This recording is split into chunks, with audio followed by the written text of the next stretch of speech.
much for having me here today. It really is a blessing and a pleasure to be with you. So this passage, I am the way, I am the truth, I am the life. We touched on it when I was here in December, talking about what child is this. And that phrase has just stayed with me ever since December. And I started thinking about it, and initially my idea was to really delve into some of the Aramaic interpretations of that particular phrase, and we are going to do that after a bit here. But as I contemplated this topic this week, thinking about the talk and what it would be, a variety of things started to come to me, kind of revelations, if you want to call them that. And so I wanted to share with you a bit about that, and it involves a bit of my path and my experience over the past few years. A few years ago, I ended up at a place called Osage Forest of Peace in Sand Springs, Oklahoma. Is anybody familiar with that place? It's a wonderful place if you ever need a little place to get away to that's not too far away. And I went there actually, I was on the road, and it was a musician friend of mine. I was looking for a place to go and do a little bit of writing, just a writing retreat. And she said, oh, you should try out this place. It's not far from here. She lives in Bartlesville, which is about an hour away from there. Sand Springs is just outside of Tulsa. So I went, and not sure what to expect or what would be there. But I got there, and it was a Sunday afternoon. And I guess most people arrive on Tuesday and stay for the week, or come on Thursday, on the weekend. And Sunday is the day of Exodus. Everybody leaves after service. So it was very, very quiet there. And I was looking forward to being involved in the different happenings that they had at the retreat center. They have regular meditation and prayer 3 times a day. So I was looking forward to being involved in that routine. Well, it turns out that Monday is their dark day. Everybody's off. So really, literally, it was me in the forest. There's nothing there but me in the forest. Maybe one person who was on call for emergency. But mostly it was just me there. And I don't know how many of you have gone on this kind of silent retreat where it's really nothing but you and quiet. It's a little daunting initially. And so I felt this little bit of panic on Sunday afternoon, like, oh my gosh, what am I going to do here? We're used to our lists and busy running around doing this and that and the other. And I actually learned later that many people leave after a few hours because they can't handle that quiet. And I ended up staying, and that night when I laid down to go to bed, it was amazing. Literally, like, I could feel the layers of agitation and commotion just falling away from me. So it was a beautiful experience, and by the next morning, I was totally blissed out and into it, and quite happy at that point that it was the dark day, and it was just me in the forest with no activity at all. So I looked into their material and started thinking about what I would do there and what was this place really about. All I had is a recommendation from my friend. Well, it turns out that it was inspired by the work of a Catholic monk named Bede Griffiths, who lived the first part of his life in England and then the last 35 years or so in India, where he headed up a Catholic monastery that ran kind of like an ashram. So they incorporated Indian practices into this Catholic monastery. It's very revolutionary. And I started reading his work, and it called to mind somebody who'd been a kind of big influence for me on my exploration of the common ground between yoga philosophy and Christianity, which I've talked about a little bit here. It's a man named Russell Paul, who wrote a fabulous book called Jesus in the Lotus. And he was a young man who grew up in India, the son of missionaries. And he ended up becoming a monk and going to this Shantivanam, this retreat center that Bede Griffiths directed in India. So I was astounded. Here I was at this place, that's divine order for you, that was actually inspired by the teacher of somebody who had been a big influence on me. So that was an amazing thing, and things like that kept happening while I was there. This series of events, just things falling into place that was really beautiful. And one of the things they offered at this retreat center was spiritual direction, which I had not done too much of either, and I thought, well, I should try that, I'm here. And there were 2 possibilities for that, and I read their bios and chose this woman named Paige Britt. She's a young woman in her, well, perhaps approaching 40, but mid-30s, and she grew up in a traditional Christian home, went to seminary. But as a child, as a little child, she developed this practice that was very Zen. She sat for long periods of time asking herself the question, why am I here? Just naturally. Didn't learn it from anybody, but just naturally developed this very serious meditation practice as a child. And then as she grew up and went to school and went to church and went to seminary, that all fell away and got replaced by kind of more doctrine type things. But then something very serious happened to her, a tragedy when she was just out of seminary, and she let go of everything, all teaching, all books, all teachers, and went back to her practice. And she now does something called the work of silence. Very powerful. I've been working with her for a couple of years. She's a fabulous, fabulous person. If anybody's interested in that, you can look up the work of silence on the internet. But I started working with her, and about the third time that I met with her there at the forest, I had this very interesting experience. Actually, that particular time was very intense in a lot of different ways, which I won't go into here. But one thing that started happening to me is I started having these very intense feelings of love. Now, it's not that I hadn't had intense feelings of love before. I intensely love my children. I've intensely loved men at different times. I intensely love my parents, my siblings, other friends. But this was different, because when it happened, I wanted to turn around and see who was that behind me. Because it was like some other presence was there that had stepped into me. It was a very unusual experience. And so I spoke about this to Paige, and she said, that is life living you. That is life living you. And I said, oh, okay. Clearly, I didn't really quite get it, but I believed her, and I thought, okay, well, I'll just keep watching, and I'll keep remembering that. So I did. And then this year, I mean, I've just noticed different times that has happened. This year, at the beginning of the year, I decided to take a couple of resolutions, which I don't usually do that. Usually I'll choose a word to live by, which has helped me more than resolutions have. But this year, for whatever reason, I decided to make a couple of resolutions, and one of them was, goodbye regret, hello joy. So I just had realized that I've been spending far too much time regretting different things, that my life wasn't a certain way now, or that hadn't been a certain way in the past. And something happened, I don't even remember what it was, late last year, that just made me say, you know what, I am done. It's a waste of my time. My life is beautiful. Yes, there's been challenges, but for the most part, it's really beautiful. I have everything I need and plenty more. I've had some amazing experiences in my life, and I am healthy, and I am breathing, and I have hair, which is really fabulous. So, some of you don't realize, but I didn't have hair for a while, but due to chemo. But now I do, and I marvel at it every day that we have hair. It's a marvelous thing.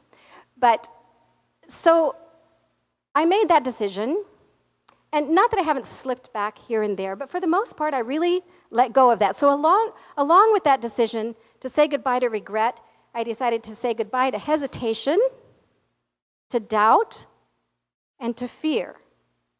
And when fear would come along, I decided I was going to befriend it. So rather than running from it, I was going to embrace it and say, hello, I'm so sorry you're feeling bad. What can I do for you? What do you have to share with me? Let's have a cup of tea. So amazingly, it works. It's pretty amazing. I've tried it in the middle of the night, and it's amazing how quickly things kind of dissipate. So as I did these things, it was a real shift of consciousness for me, and continues to be. So I just kind of let that go as well, while I was embracing joy and really enjoying life. I didn't think about it too much, but I noticed, I mean, we're only really several weeks into the year, right?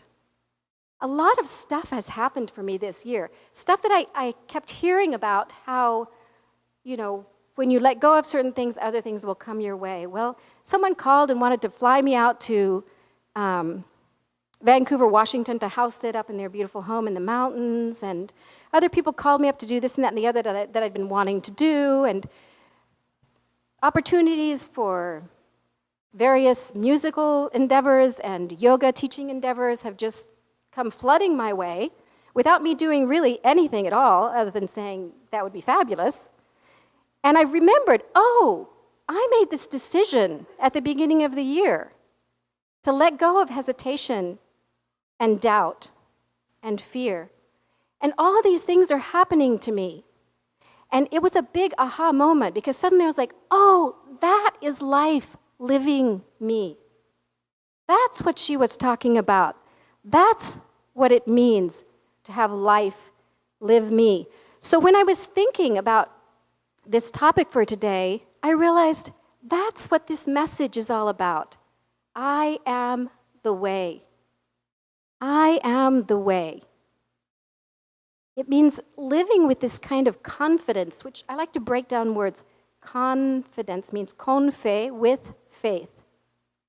Confidence. So living with confidence and really embracing this knowledge that I am the way. It's in me, just like we were talking about with the children. What I need to do, the power of creation, all of it is inside of me. So I kept remembering these words, and then different passages from the Bible started coming up. Jesus was saying he often said that, live in me. The Father is in me, and I in the Father. I am in my Father, and you in me, and I in you.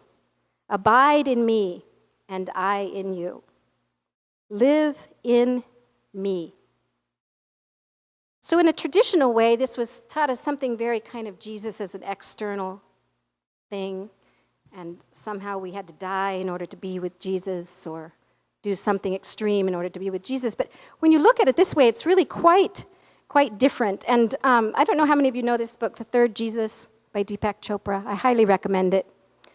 And he has a wonderful way of looking at this particular passage. So I'll just read you part of the passage from the Bible. Abide in me as I abide in you. Just as the branch cannot bear fruit by itself unless it abides in the vine, neither can you unless you abide in me. I am the vine, you are the branches. Those who abide in me and I in them bear much fruit, because apart from me you can do nothing.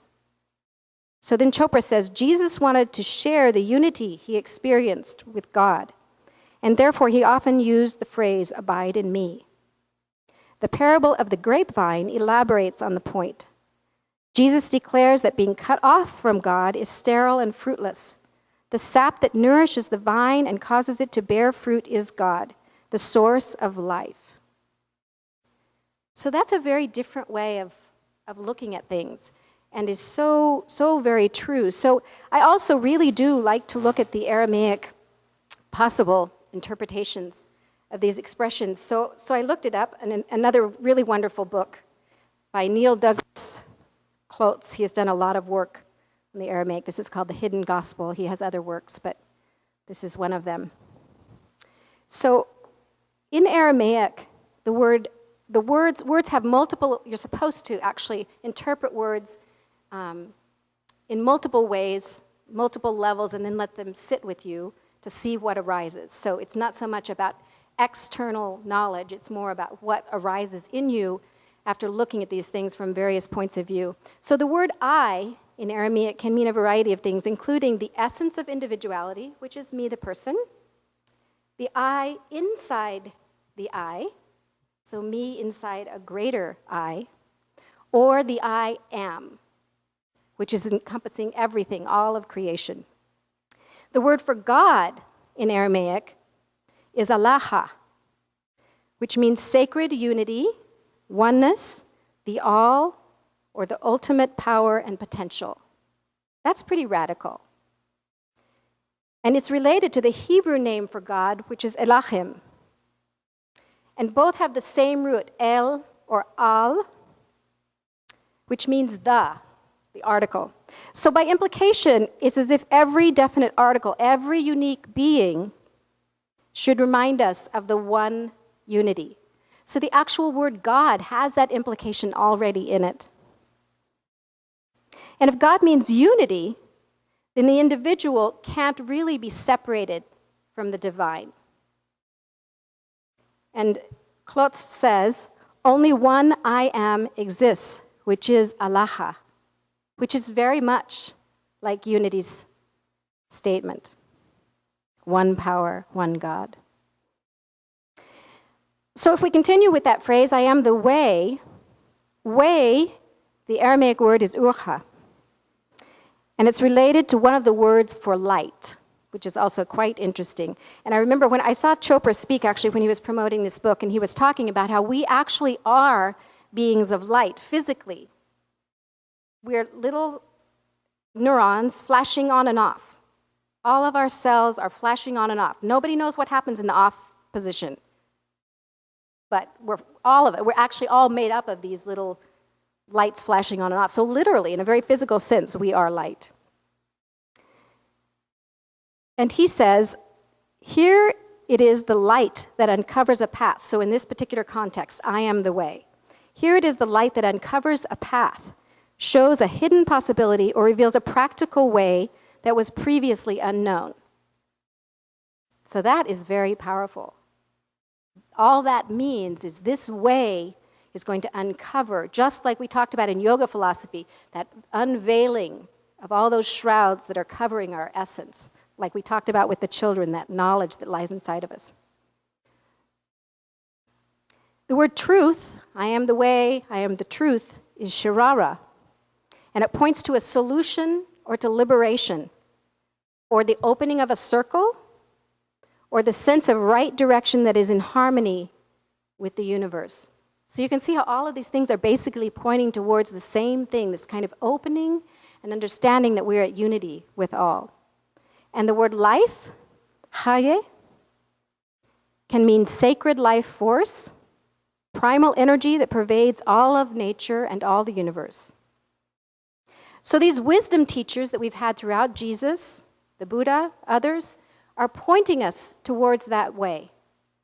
And when Jesus would say something like, I am the way, I think he's speaking very much from that I am, the great I am sense of the word I. Not so much he, the person, but he's connected and he's sharing that connection with us and demonstrating the way, which is the role of these wisdom teachers, is to help us tap into how they have tapped in. So again, from Chopra, there's a very nice explanation of this passage. Jesus said to him, and this is from the Bible, this is the quote from the Bible, I am the way and the truth and the life. No one comes to the Father except through me. If you know me, you will know my Father also.